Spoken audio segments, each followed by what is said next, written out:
Okay, welcome to day 4 of the Higgins Keto blog.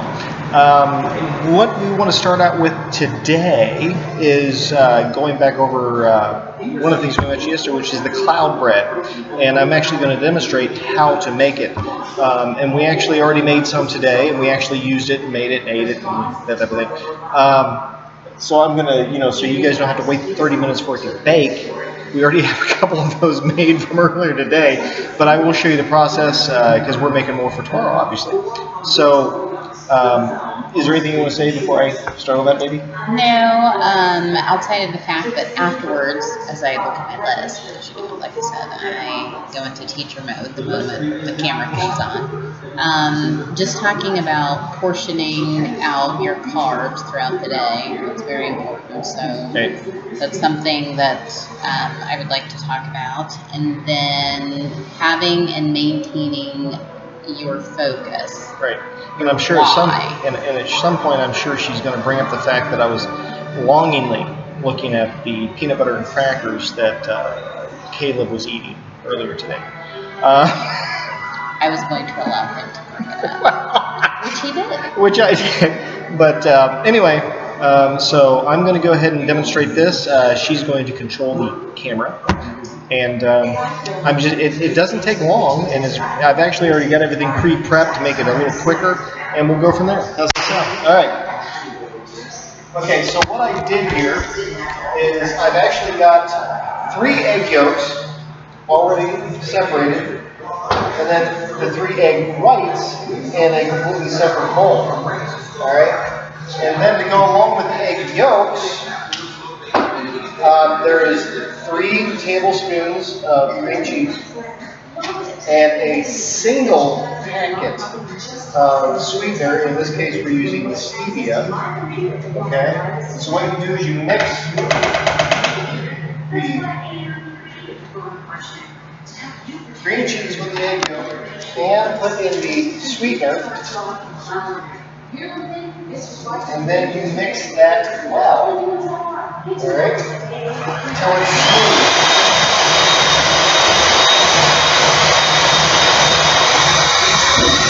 And that's it loud.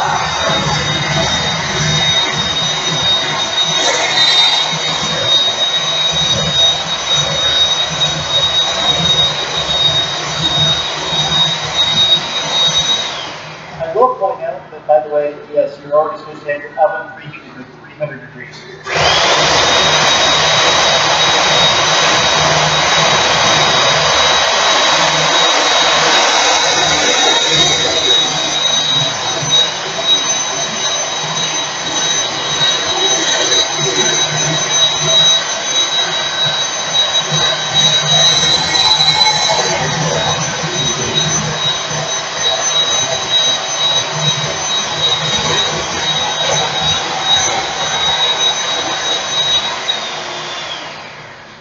We've achieved smoothness. Now what I'm going to do here for the sake of time is because now I'm going to do the egg whites, and you don't want to get, if you put any egg yolk into the white, it will flatten all your bubbles. So you want to make sure that make sure there's not a single bit of egg yolk that gets into the egg white. Hence why he is mixing or rinsing off the beaters of the mixer. Exactly. All right. All right. Now for the egg white, you're going to put 1 teaspoon of cream of tartar, which are these copper things really cool. We like them. They're super heavy, and everything just cleans right out of them super nicely. And they sparkle and shine in the camera light. All right.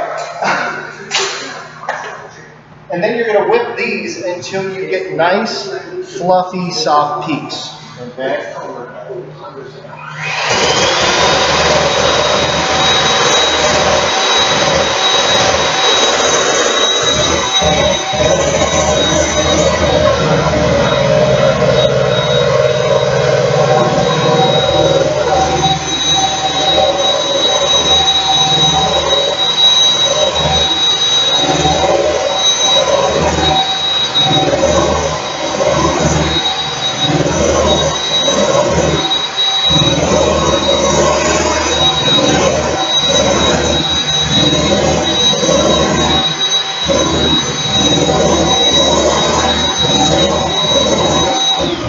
Like Higgins for a stand mixer.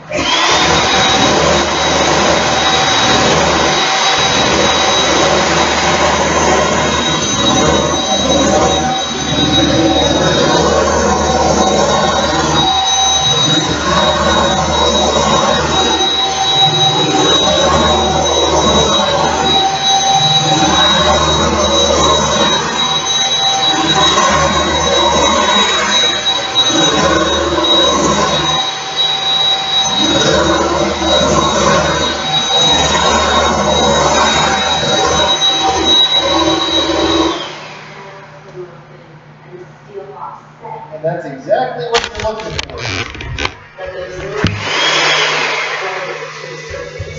If I show you this shiny bowl, I don't know if you can see that very well. You might be able to see it better in the camera than I can see it looking back at the reflection. Now, what you're going to do here is we're going to put the yolk mixture into the egg white mixture, but you do not want to stir heavy. You want to fold them in because you want to make sure that you secure all those bubbles and you keep it nice, light, and fluffy. Okay? So I will be grabbing.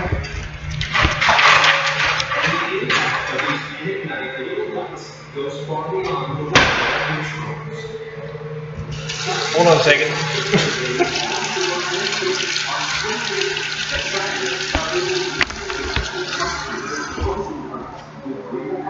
Had to wash my. All right. So we're going to put this in here.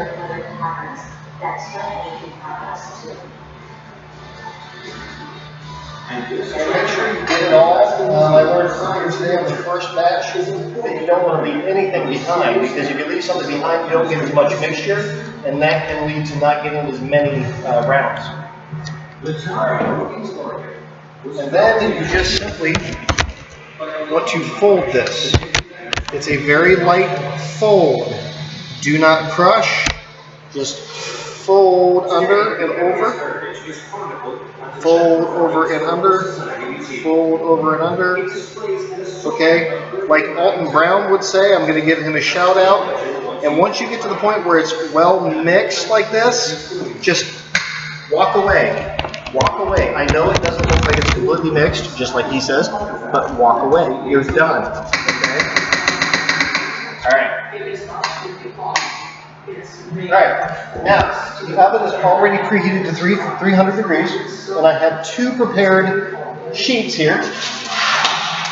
One. Additive.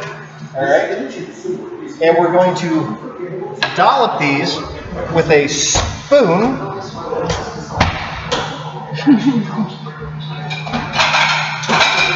They has to grab out of the dishwasher. And it was steamy. All right. You're just going to take these. You know, I want to cool this spoon down a little bit so it doesn't destroy my bubbles. All right. Did you see he almost looked in the bag? And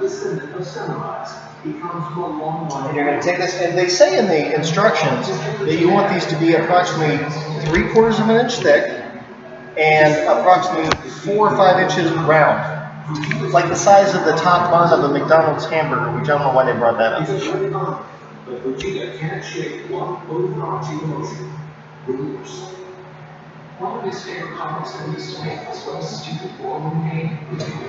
Keto was on board one of the submarines that sprung the surprise attack on Pearl Harbor. Done with the mat. And during the war, he trained Japan's deadly kamikaze pilots. But perhaps his most infamous mission was. And these ones I can tell already are actually turning out better than the ones from earlier today. A small attack. So, my wife should be happier with that. Practice makes perfect.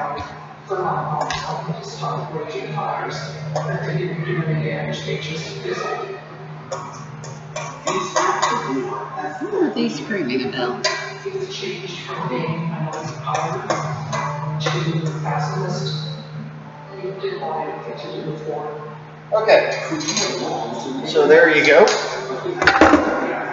Okay, and then you simply bake these in the 300-degree oven. Now, unfortunately, I don't know where my other rack went, so I have one rack in the middle. You're supposed to put it right in the middle of the oven, and then we're going to set our timer. I found out based on my oven that it's actually 25 minutes.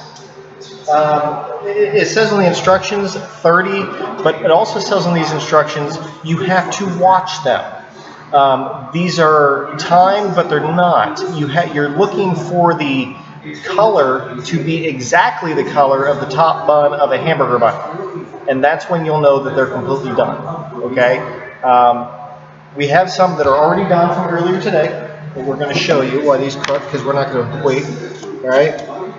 And wow, that's really bright. Can you tilt that down a little more? Okay. I don't know why that's looking as bright as it is.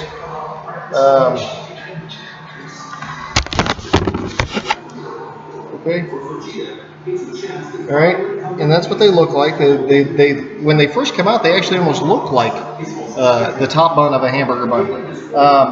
And then they settle, and they come out a little crispy.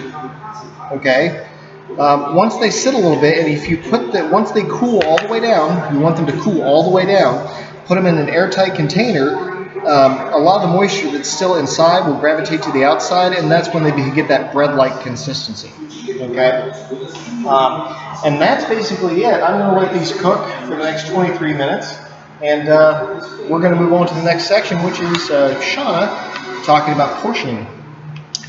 So the whole reason as to why this even came up is because my hangry husband realized that a good majority of his carbs were coming towards the evening time, and it was making him extremely tired.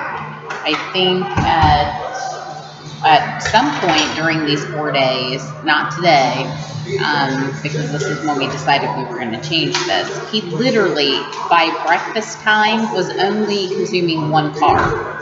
So the whole conversation essentially started out in terms of, yes, we know that we want to decrease the amount of carbs that we're eating, but at the same time, we sort of still need a little bit of that, sugar, because essentially that's what carbs turns into for energy, so that we can get through our day. Right. And so that's where the whole conversation came into play about portioning out your carbs throughout the day, so that it's a little more even. Therefore, you hopefully, as we play around with it, we'll see less tiredness in the morning. And, yes. Basically, I was getting 1 carb for breakfast, maybe 3 carbs at lunch. And then carb loading. And then the rest of my carbs were literally all at dinner and for the snack. Right. And I just, like she said, I mentioned to her, I said, well, wouldn't it be smarter if I got more of the carbs at breakfast time, and then slowly reduce them during the day, still getting the amount of carbs that I'm supposed to be getting, but doing it in more of a way that your body actually needs it, because you're working during the day and, you're going to bed at night. Right. So. And what I have noticed today, I had a larger breakfast, thanks to my husband. I made sausage and omelets. I could have done without the butter. But the butter made us. Yes, however. My breakfast was 933 calories. Anyways, that also included your coffee, though. Right, that didn't include my coffee. Yes. But we made omelets. And I added some peppers, but peppers really didn't add much of anything. It was the butter that he cooked it in. Right. And it's not a bad thing. I just I like to not have all of my fat in one sitting almost. I want to do the portioning, stretching out, so to speak. Right, because we did carbs, have, 82 grams of fat in breakfast. At breakfast time. So yeah, this is a learning process.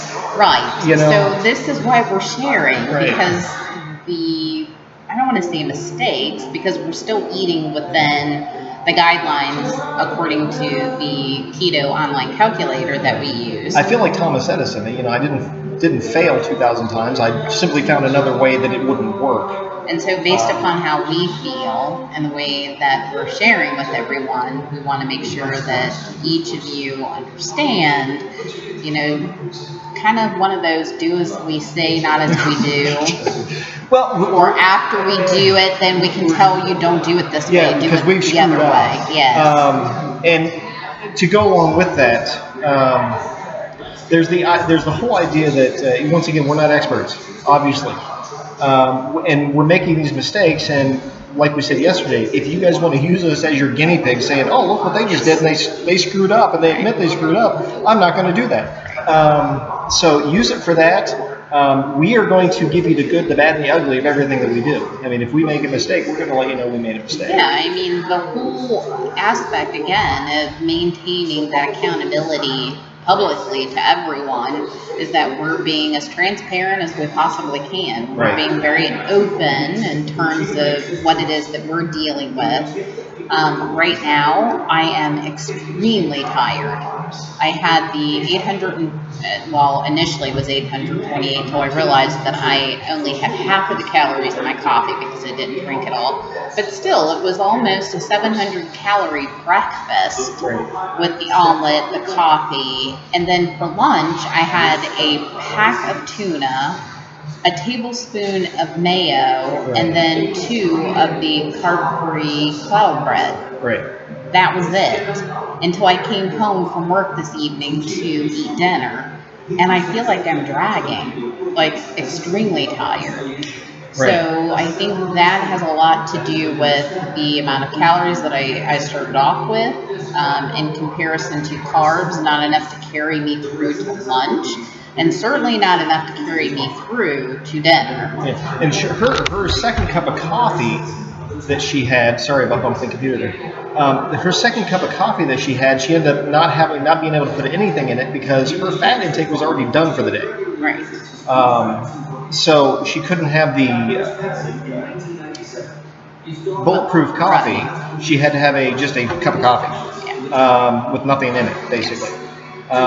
So those are the pitfalls we've already hit, and this is only day 4.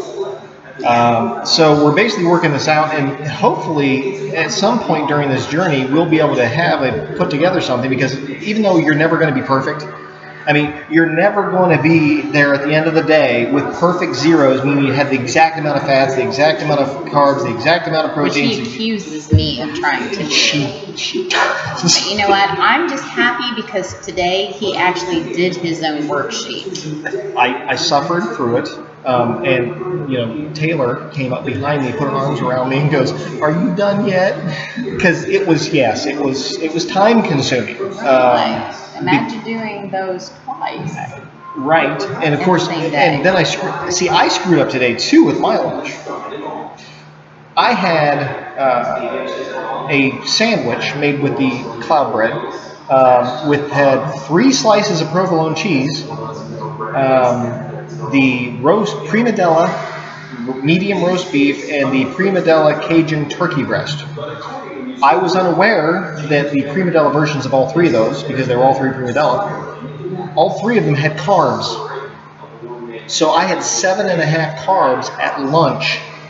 Yeah. So where he, I won't say screwed up, where he faltered, he didn't calculate the food prior to actually ingesting the food, right. Which I calculated everything before eating so that I can make sure that what I'm eating is okay. I was under the auspice that meat has no carbs, and unfortunately, when you're dealing with processed meats from a deli, which technically we're not supposed to be eating, but I didn't have anything else to prepare today, so for my lunch. So because my husband is a carnivore, he's not going to go without eating meat. Right. Even if that means eating processed meats. Right. All right. So today was definitively a learning curve. Okay. It started out at breakfast and it went from there. Because once you make one mistake, you're sitting here at that point trying to do recovery, and then you make even more mistakes because you're trying to recover. So whereas he's having the difficulty with the cravings, like he literally was staring Caleb down, eating the crackers and the peanut butter like it was filet mignon.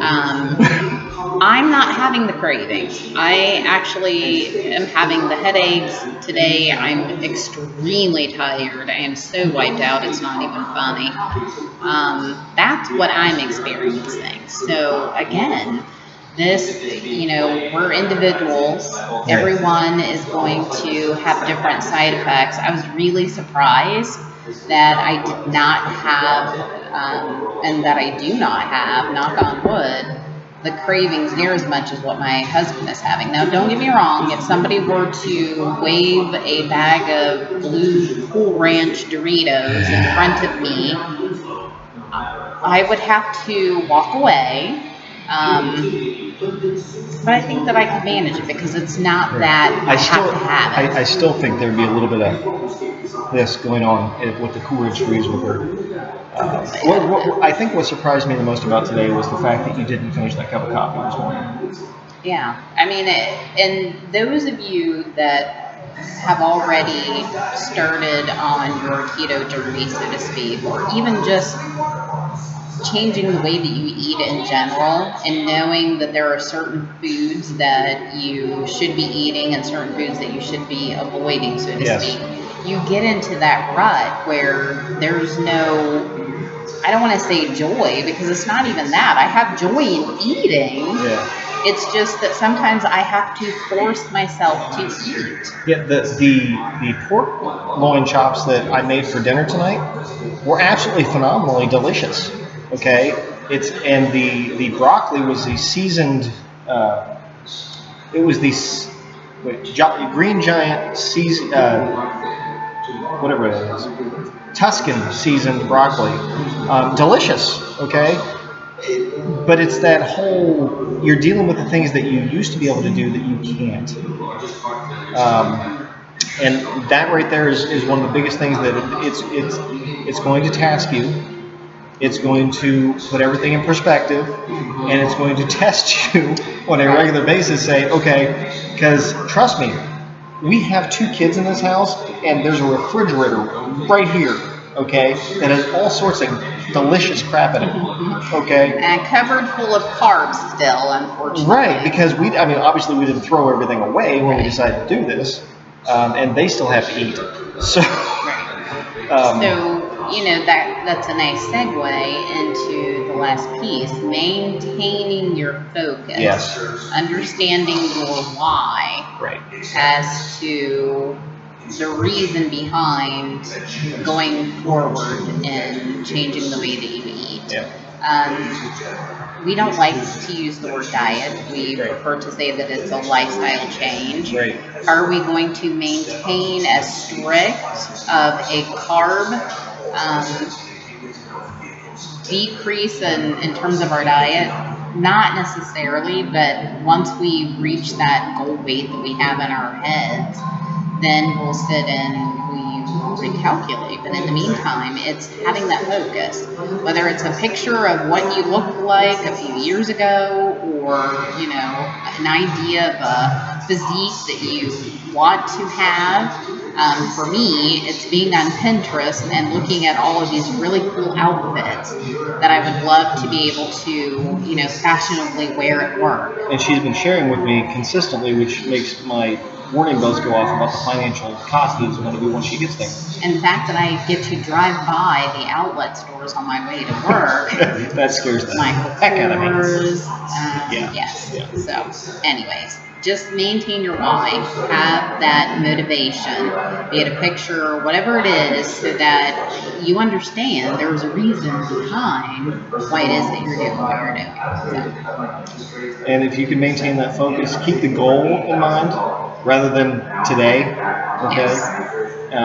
Because you have to, the why is everything. I tell my students all the time, why did you first do this? Why did you first get into this? What drove you to become the best that you are? And getting people to remember that after a period of time is hard because, once you get into those trials, once you get into those hard spots, once you get into those places where you have to make a choice, sometimes it's a lot harder to see the goal than it was when you first started. So just having that constant reminder. So that is it. We will wrap things up. I am very, very tired. I love each and every last one of you for taking the time out of your evening, your day, whenever, to take a look at our video vlogs. We love knowing that there are people out there watching us, and the likes and the comments and the questions. And don't forget, if you don't have a YouTube account, sign up for it so you can like or share or comment. Right. Or even dislike and tell us why you disliked it, okay? Be kind, though, please. Be very, very nice. Right. So you guys have a great night. We're going to go to sleep. Good Bye. night.